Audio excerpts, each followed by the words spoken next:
Hi there. Today is the 9th of September 2025. My name is Bill, and this is the first episode of Beginner at the Crossroads, which is my new show where I'm going to be diving into topics in blues and folk and fingerstyle guitar. The Crossroads title is a bit of a riff on the legend of Robert Johnson meeting the devil at the crossroads and selling his soul for mastery of the guitar. It will be very obvious to you once I play that is not something I have done. First episode here, well, I did kind of, before I had the idea of this being a recurring thing, I did like a good hour on fingerstyle blues. The format was kind of an FAQ for a beginner by a beginner of everything I wish I had known about acoustic blues, country blues, fingerstyle blues, whatever you want to call it. That was really well received. A lot of people watched that and they really enjoyed doing it. So I'm going to talk about other kind of topics related to that style of music here. And for the first one, since I've been talking on my Tuning Tuesday shows about open G tuning and some of the things that it's used for, I figured I would start out by talking about slide guitar. What is it? Why do you do it? What's it for? That sort of thing. But very basically, slide guitar is when, let's say I'm playing a note here. This is in open G, so this highest string is a high D string, not an E string like it would normally be. If I'm fretting a note here, let's say I'm fretting this note on the 5th fret. How does this physically work? Well, what we've done is we've used the fret to limit the length of the string so it produces a predictable tone. That's how the guitar works generally. That's how strings work, that's how frets work, that's why there are frets. Now, if there weren't frets, if you had a flat fretboard, you could still press that down at any point on that fretboard, but you'd have to know exactly where to press it to get the precise note you want. There's a huge disadvantage to that, and that it's very hard to hit a precise pitch, but there's a huge advantage to that too, and then it's possible to attain any gradation of pitches that you want. It's easier to do things like vibrato if you don't have a fret that's limiting it to precisely this length and precisely this pitch. That's what a slide is for, really. So instead of the fret being what defines the length of the string, what the slide does, we'll talk about the details of what slides are available and how you use them and why you use them in a few minutes. But what a slide does is it stands in for the fret. So I'm not pushing this string down to the fretboard. I am creating another surface that changes the length of the string. You'll notice that that sounded a little chaotic and confused. There's a few reasons for that. For one thing, that fret precisely determines where the string is. Whereas with a slide, I could be off by a millimeter and it would change the pitch noticeably. Whereas the fret kind of limits that. Along with your finger, it pinches the string into the exact place you want it. So that's both the huge advantage and huge disadvantage of playing with a slide. But if you choose to use that as an advantage, what's cool is you can use a change in pitch of a predictable length. And you can use that to create like a sort of the same effect you'd get sliding with your finger, or the same effect you'd get doing a hammer-on or pull-off where the pitch changes, but with a great deal more control. So that's kind of what we do with the slide. Let me be clear here that not only is the fret not the thing producing the actual length of the string and therefore the pitch, but the fret is an obstacle to that. If you push too hard with the slide, you do what's called fretting out, which is not a sound you want. Another thing you have to watch out for with the slide is, let's say I'm here on the 5th fret with this one string. There's a couple pitches going on there. Why is that? Well, if I'm fretting with my hand at the 5th string, you have this one length of string from here back to where my finger is in toning. You have the fret cutting off that length precisely, and you have the finger here muting this part of the string so it doesn't ring out. If I put my slide here, that's not the same thing. You do have this length precisely in toning, assuming I'm directly over the fret where I'm supposed to be. But you also have this length of string, which is a different pitch in toning as well. So what slide players generally do is they use a finger loosely on the strings behind the slide to mute not only the other strings, but the other half, or in this case less than half. If it was half, it would be the same pitch, of the string behind the slide towards the headstock of the guitar. So the entire mechanism here is this device, much like a bar except without the use of a fret, is going to determine the pitch of the string. Your hand is going to prevent the other strings and the part of the string that you're not intending to play from ringing out. For that reason, the slide is generally worn on one of the two smaller fingers because, well, two reasons. That enables us to mute behind the slide. So let's say we want to sound all three of these strings. We can use our index finger here against the strings to prevent not only the top three strings from ringing out, but the other section of the three strings we are intentionally playing from ringing out as well. So, as a general rule, you're going to want the slide on your pinky finger or your ring finger. And there's other schools of thought on this. There are guys who like to use the slide more like one might use a bar chord, where they'll have a thicker slide on their pointer finger, and then they'll fret notes behind the slide. So they might want to create a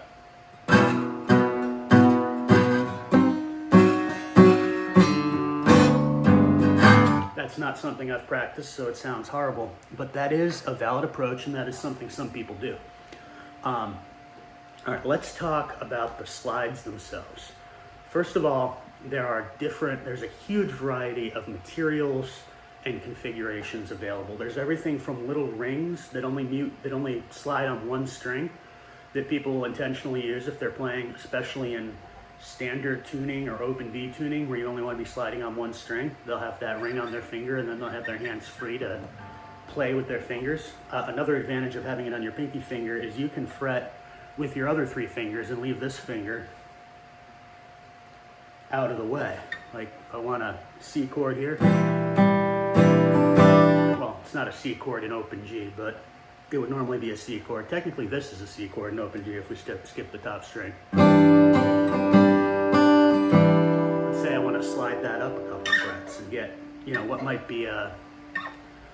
what would be a D9, I guess, if we were playing in standard tuning. You have that ability, and this doesn't get in the way unless you need all four fingers, which, it's a compromise. You're always going to be giving up something when you change what you're doing with your fretting hand. So in terms of material, slides come in different thicknesses to fit around both different fingers on your hand and the same finger on a different size hand. That's something to consider. Slides come in different materials. If you walk into a Guitar Center or any other big box-ish music store right now, you can find probably for $3 to $5 one of these little thin-walled glass tubes. This is a very basic slide, and it lets you get a feel for it, but you're going to need to sort of pinch with your other finger, especially if it's going to be on your pinky, because these tend to be rather thick. They're one size fits all. You kind of have to pinch with the finger next to it to keep it in place, and you don't want to pinch too hard or you'll fret out and kind of ruin your sound. But that's a good entry point. You can get this for $5. Dunlop makes them, Ernie Ball makes them, a bunch of Chinese companies on Amazon make them even cheaper than that. Basic glass tube. As a general rule, if you're playing on electric, this might be adequate, but for an acoustic guitar with its heavier strings, you're going to need, well, not only heavier strings, but strings that vibrate more when you pluck them. You're going to need a thicker, heavier slide or more muscle, and muscle is a dangerous game because you don't want to fret out. So, entry-level slide, very thin glass tube. Now, in terms of materials, the legend is that it was W.C. Handy, I believe, who heard slide guitar for the first time, or was the first person to write about it. He was going to a train station, walked up to the train station, there's two men sitting in front of it playing guitar. One of them has a pocket knife, presumably not a pocket knife made of modern materials, but he's holding the handle between his fingers and he's using the back of the blade. He's using the back of the blade along one of the strings to create this weird, haunting, singing tone that W.C. Handy found fascinating. It was almost like a human voice, like this plaintive scream. It was beautiful and haunting and terrible. So you don't really need a purpose-built slide. People call this bottleneck slide, and the reason they do that is what some players would do is they would carefully cut the neck off a glass bottle, like a beer bottle, stand it down so they wouldn't cut themselves and slide it over their fingers. Another traditional thing that would be used as a slide is like an old glass prescription bottle. You just take the cap off, and if the mouth is wide enough to hold a finger, well, you've got a perfect little slide, a nice flat surface. So slides don't have to be purpose-made. If you go on eBay, you'll find Etsy, even you'll find all kinds of people who do make slides from bottles or are glass blowers and make beautiful artistic slides. You'll find people who make them from sections of pipe and then put like treatments on the metal to make them look cool. My favorite couple slides that I have here are made by a company called Rock Slides. And this kind of shows you what's possible. The one I showed you before, this is a small size distressed bronze Ariel Posen signature slide. Ariel Posen is mostly an electric player who plays slide and is kind of known for it. But what's cool about this, it fits my pinky. It's their small size and it fits my pinky perfectly. You can see it's got kind of chamfered corner here, which enables it to be secure on your knuckle, but also allow you to bend your finger. So it's longer on the outside than on the inside, which is perfect for creating that angle. It's got a ball end, so if you just want to move on one string and not make a sound on the adjacent strings, with a little practice you can do that. It looks cool, it looks distressed and tarnished, which fits kind of a bluesy aesthetic, very cool. And this is available in different sizes. They have a brass one like this that is open on the end, and let me show you my glass one that's next size up. This is, I think, just called the Rock Slide, and it is by Rock Slides. It is thicker. This one fits my ring finger better. And again, it's got that chamfered corner on the knuckle side, but it also has this flattened surface. I think you can see that facet there on the top. And what that enables you to do is to use the adjacent finger to stiffen your slide.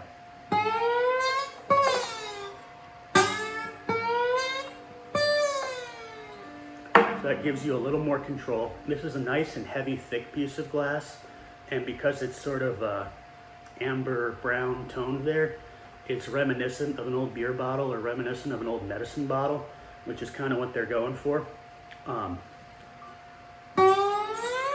People will talk about the sound of different materials. So I'm just going to give you a comparison here and let you draw your own conclusions, then I'll give you my impressions. So let's do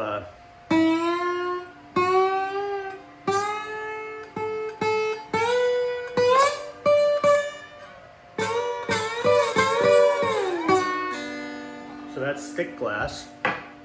Do thin glass here.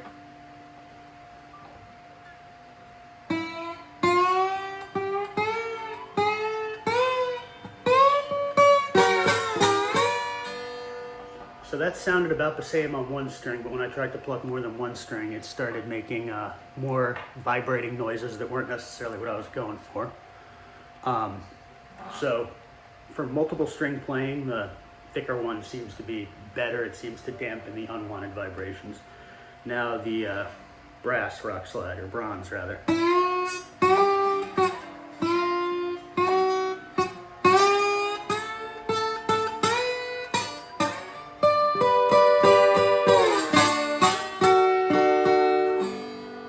So I like that sound better, but it also sounds trashier. You have to do a lot more muting to control the sound behind it. Also because it's lighter. They also make a thicker brass slide that is much more similar to this one in shape. It's available in a size that would fit both, my pinky and my ring finger. I don't have that one. That one also has this kind of chamfered edge right here to control with the other finger. And it has an open top as well if that's something you want. But I think the ball end is a pretty cool feature. So I would stick with that. Again, that company is called Rock Slides.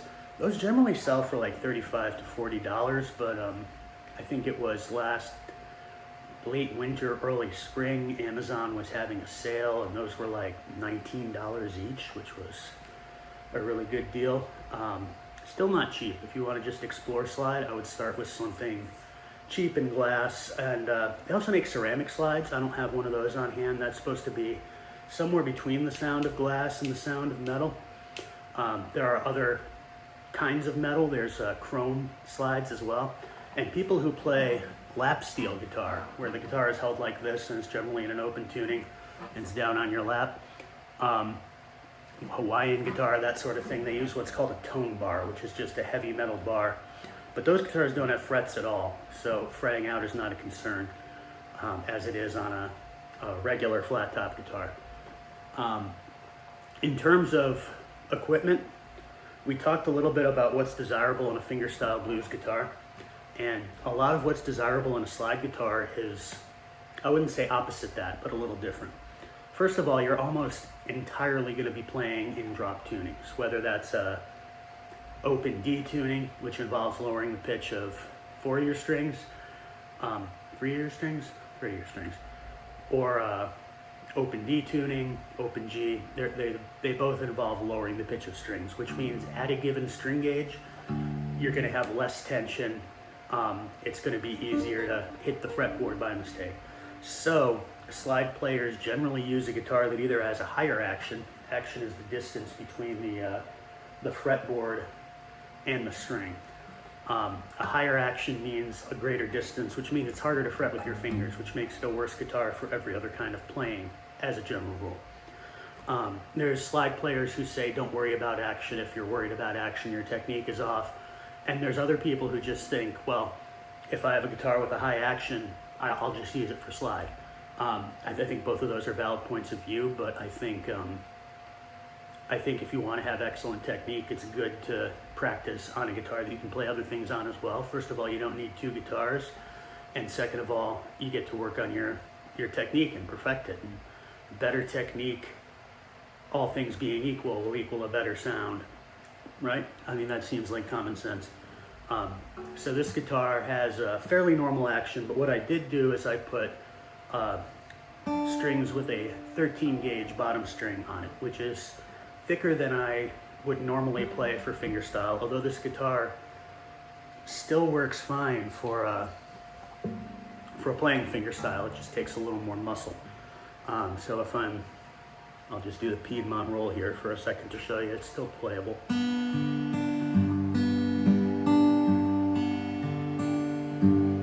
And you can still fret things if you want.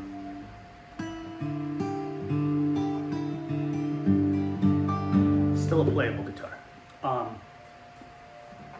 So string gauge does make a difference. Thicker strings are gonna have, they're gonna be a little harder to fret, but a little easier to not fret out on. We talked about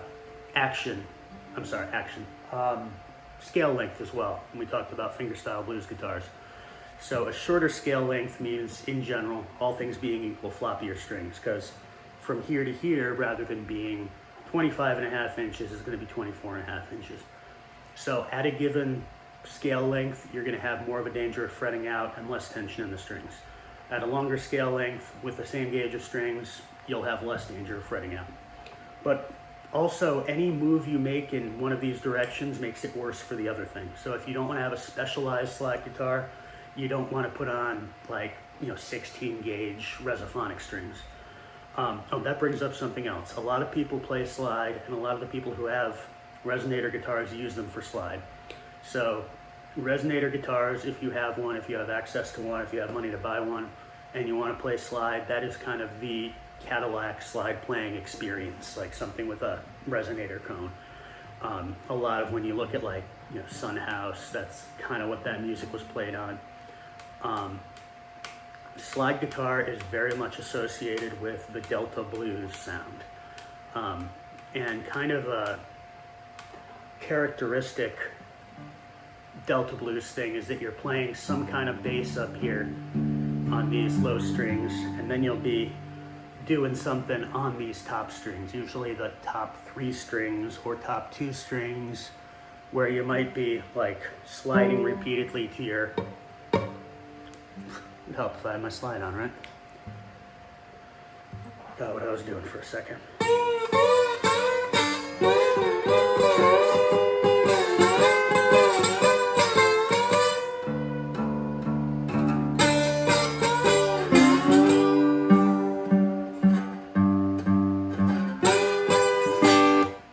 That kind of trashy, jangly sound is very much associated with the Delta blues. These guys often played with thumb picks, which I'm employing here, which I've been experimenting with a lot more lately. Some other characteristics of a guitar that's suitable for slide. It really doesn't matter if you're just learning this. There's no wrong guitar to play anything on. People play slide on electric. Electric guitars in particular, you want maybe a lighter slide so you're not fretting out, because electric guitars have a lot less tension as a general rule. My electric guitar is currently in standard tuning, and there are people who play slide in standard tuning. I don't really know how to go about it. All I could do is play scales on the high E string, really. But let's see.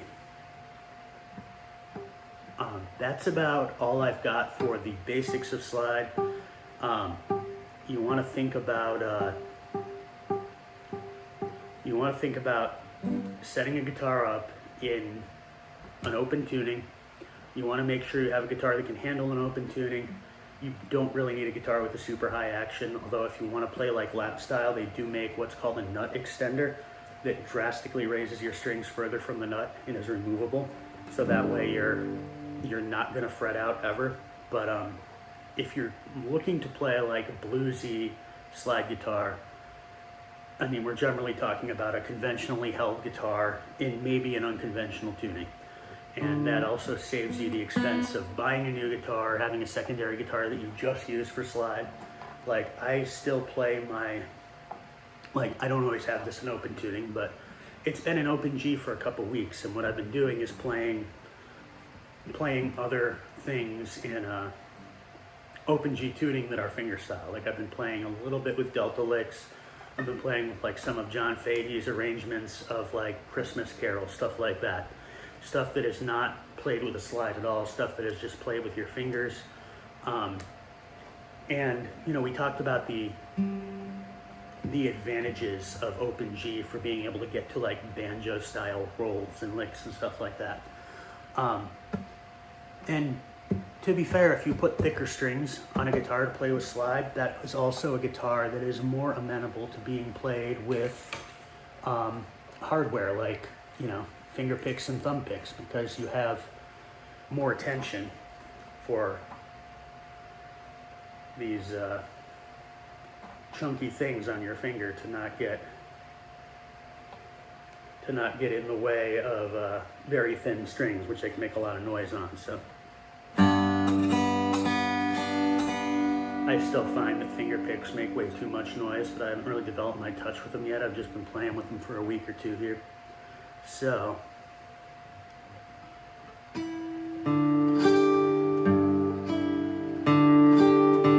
yeah, still very noisy for me, but something to consider. If you want to use hardware on your fingers, the same adaptations that make a guitar more suitable for slide will make a guitar more suitable for that as well. So just a few things to consider here. On future episodes, there's a couple more things I want to cover that are adjacent to this. I want to cover Delta blues and what makes Delta blues stylistically. It's not always slide, it's not always an open tuning. It often includes those things.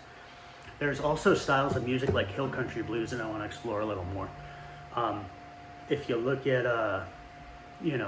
Junior Kimbrough, R.L. Burnside, who else? Robert Belfour.